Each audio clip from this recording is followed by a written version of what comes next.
저는 올해 30대 막바지를 달리고 있는 여자입니다.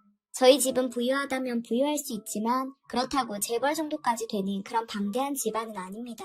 하지만 저희 집안은 또 국가 유공자 집안이라 국가에서 나오는 돈까지 있어서 저는 정말 부족함 없이 자라왔었습니다. 아버지가 하시는 사업도 잘 되어가고 어머니도 고등학교에서 근무하는 선생님이셨기 때문에 금전적인 문제는 한 번도 겪어보지 못했죠. 그렇다고 제가 사회적 경험이 부족하지도 않았습니다. 대학교 1학년 때까지 부모님께서 학비를 지원해 주셨지만 2학년 때부턴 오롯이 제 돈으로 등록금을 다 댔었거든요. 그렇게 무사히 대학을 마치고 저는 무역회사에 취직해서 열심히 회사를 다니고 있었습니다. 그러다 다른 옆부서의 팀장과 눈이 맞아 사귀게 되었는데요. 그는 젊은 나이에 팀장 자리까지 오른 그런 능력 좋은 사람이었습니다.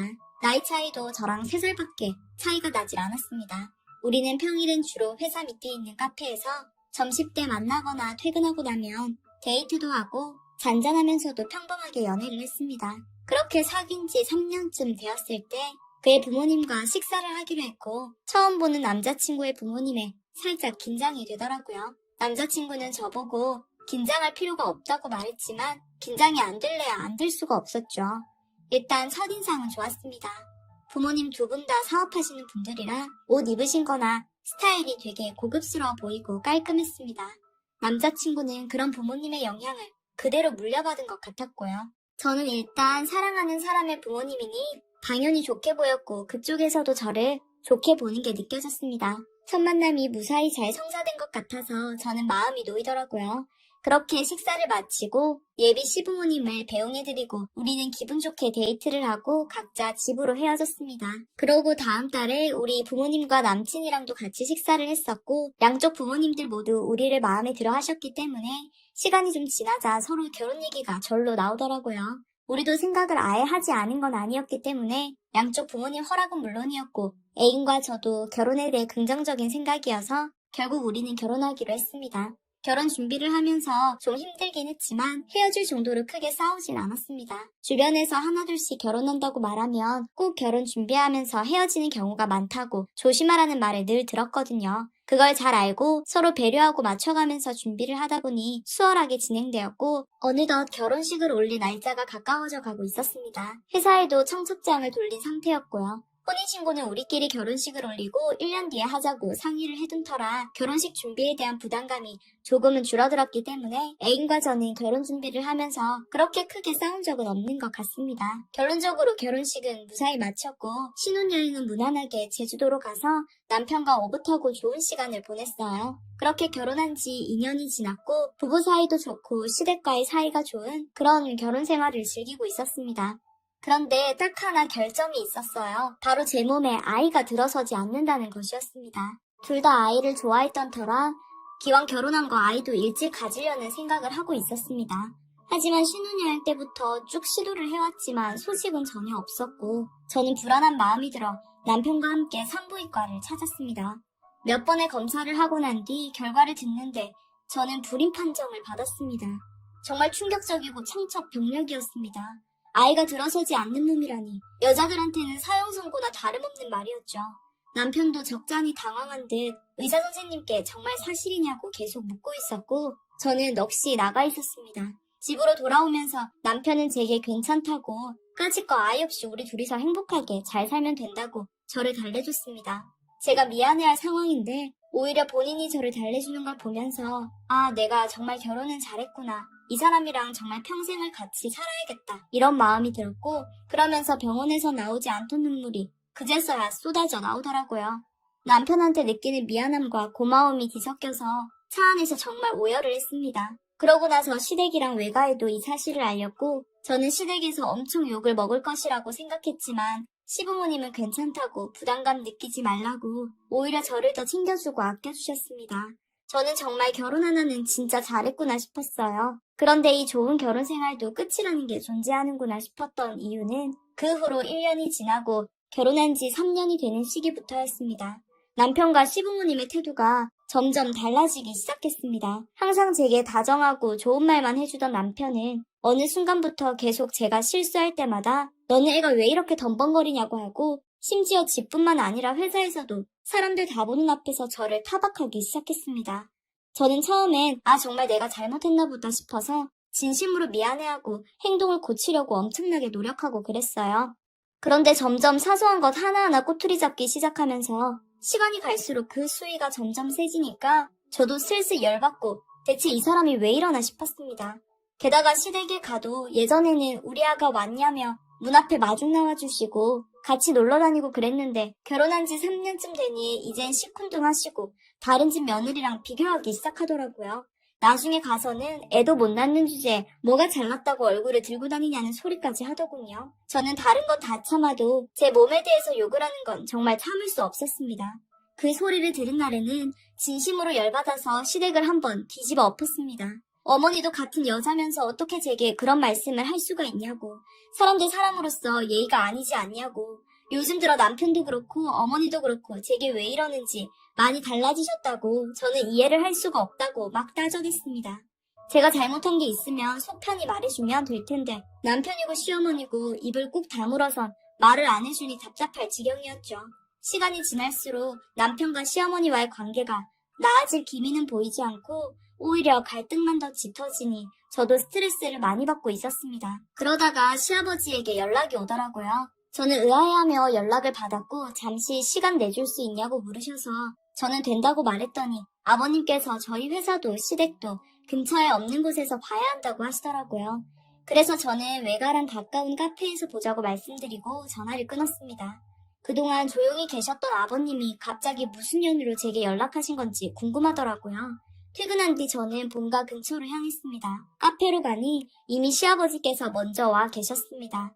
제가 자리에 앉는 걸 지켜보시더니 한 5분 정도 아무 말 없으시다가 요즘 많이 힘드냐고 물어오셨습니다. 저는 한참 고민하다 솔직하게 그렇다고 대답했어요. 결혼 전과는 점점 달라져가는 남편의 태도에 시어머니의 인신공격까지 너무 힘든 상태였거든요.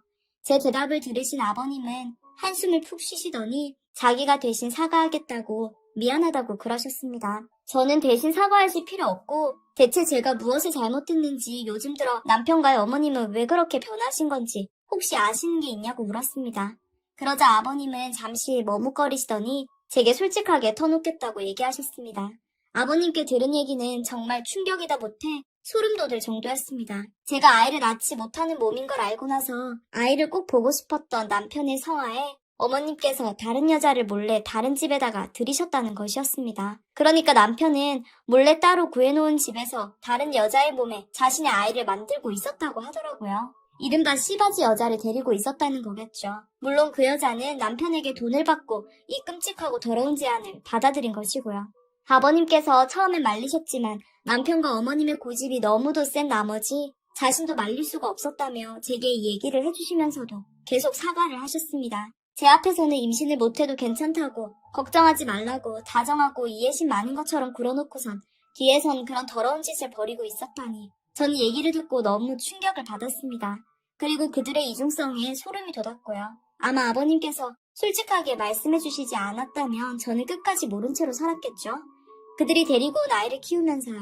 저도 모르게 손을 떨고 있었고 목소리도 제대로 나오지 않았습니다. 저는 목을 가다듬고 아버님께 물었습니다. 그럼 그 여자는 임신에 성공했느냐고요? 아버님께서는 안 그래도 요즘 그것 때문에 남편과 어머님의 신경이 날카로워진 것 같다고 임신이 안 되고 있다고 하더라고요. 저는 속으로 이걸 다행스럽게 여겨야 할지 혼란스러웠지만 그나마 그 여자가 아직 임신하지 않아서 불행 중 다행이라고 여겼습니다. 그런데 이 얘기들을 듣고 나니 제가 과연 아버님을 믿어도 될지 의심스러워지더라고요. 저는 솔직하게 물었습니다. 그런데 아버님은 왜 갑자기 제게 다 말해주시는 거냐고요. 그러자 아버님께선 슬퍼 보이는 미소를 지으시며 소중한 며느리를 더 이상 상처 주긴 싫었다고 하셨습니다. 그 다정한 말을 요 근래 한 번도 못 들어서 그런지 그 얘기를 듣자마자 눈물이 픽 나왔습니다. 제가 우는 걸 보시곤 아버님께선 이혼할 생각이 있으면 언제든지 얘기하라며 자기가 도와주겠다고 그러시더라고요. 그리고 못난 와이프와 아들 때문에 고생시켜서 미안했다고 말씀하셨습니다. 저는 눈물을 닦고선 정말 감사하다고 말한 뒤 먼저 자리를 떴습니다. 저는 도저히 남편 얼굴을 볼 용기가 나질 않았습니다. 집에 가면 또 작은 것 하나하나 타박하며 저를 기죽이려고 할 것이고 그런 얘기를 듣고 그의 얼굴을 볼 자신이 없었거든요. 그래서 저는 카페를 나와 본가로 향했습니다. 아무런 연락도 없이 혼자서 본가로 온 딸을 본 저희 부모님께선 무슨 일이냐고 한 걸음에 현관으로 달려오셨고 부모님의 얼굴을 보자마자 또 눈물이 터지더라고요. 제가 오는 걸 본 부모님께선 일단 들어오라며 제 짐과 저를 데리고 거실로 들이셨습니다. 소파에 저를 앉히시곤 대체 무슨 일이냐며 제게 물어오셨고 저는 그동안 있었던 일들을 모두 말씀드렸습니다. 저희 부모님은 불같이 화를 내며 세상에 어떻게 그런 인간들이 있냐면서 당장 이혼하라며 난리셨습니다. 모든 걸 다 말하고 나니 문득 저희 부모님께 너무 죄송스러웠습니다. 너무 창피하고 속상해서 고개를 들 수가 없었어요. 제가 고개를 들지 못하는 걸 본 아버지는 저를 안아주시면서 걱정하지 말라고 우리는 항상 내 편이라면서 저를 다독이셨고 어머니도 저는 절대로 혼자가 아니라며 너는 부족함 없는 우리의 소중한 딸이라며 좋은 말을 계속해서 들려주셨습니다. 저는 부모님의 위로를 받고 본집에서 하룻밤을 자고 그 다음날 회사로 출근했더니 팀장인 남편이 저를 탕비실로 부르더라고요. 저는 이제 두려울 게 없었습니다. 부모님의 지원과 시아버님의 지원이 있었기에 든든했습니다. 연락도 없이 어디서 샀냐고 추궁하는 남편에게 저는 이혼하자고 먼저 얘기를 했고 남편은 다짜고짜 무슨 소리냐며 화내길래 시아버님께 다 들었다고 그렇게도 아이가 보고 싶었냐고 어떻게 씨바지를 드릴 수가 있냐고 당신이 그러고도 사람이냐고 따졌습니다. 제가 다 알고 있었던 걸 몰랐는지 적잖이 당황한 듯한 모습에 속이 오히려 뒤틀리는 걸 느꼈습니다. 그래놓고 어떻게 뻔뻔하게 제게 화를 낼 수 있는 건지 어이가 없었습니다. 저는 남편에게 바로 이혼소송 들어갈 거니 그렇게 알라며 먼저 탕비실을 나왔고 아버지께 소개받은 이혼 전문 변호사에게 전화를 걸어서 이혼소송 바로 준비해달라고 말했습니다. 아버지가 사업을 오래 하셨어서 그런지 주위에 고급 인맥들이 정말 많았거든요. 게다가 저희 집이 남편의 집보다 더 잘 살았습니다. 감히 저 몰래 그런 더러운 짓을 꾸민 남편을 절대로 용서하지 않으리라 다짐하며 착실히 이혼 준비를 했습니다. 짐도 이미 본가로 다 옮겨놓았고 이혼 준비를 하던 도중 시어머니가 회사로 찾아오더라고요. 처음엔 제게 잘못했다며 한 번만 더 생각해보면 안 되겠냐고 물어오시더니 제가 강경하게 이혼의 뜻을 얘기하니까 태도가 돌변하면서 따지더라고요. 어차피 애도 못 낳는 몸이면서 그냥 모르는 척 있으면 저절로 애가 생길 것 아니냐고. 내가 애 낳는 것도 아니고 우리가 알아서 애 만들어서 내 앞에 갖다 주겠다는데 뭐가 문제냐. 너는 그냥 애만 잘 키우면 되는 일이라고 말 같지도 않은 소리를 늘어놓았습니다.